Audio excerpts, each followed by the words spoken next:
গুলো দেখি বিদেশ পড়ছে, তোমার পরের মানুষগুলো বিদেশ যায়, তুমি যাও না কেন? আর কত অপমান করবা আমার ঘরে? 3টা দিন ধরে বাড়িতে আসো না। আমরা তো মানুষ, মানুষ তো জানায় যে এই সমস্যায় আছি। অপেক্ষা করতে করতে 3টা মানুষ আমরা, বাড়িটার মধ্যে কোনো পুরুষ মানুষ নাই, এরা এসে পড়ে।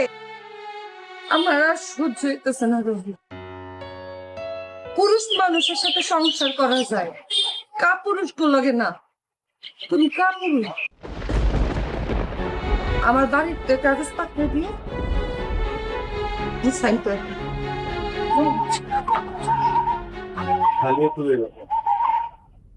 তোমার বাপের দেওয়া টাকাটা নিয়ে যাবে না?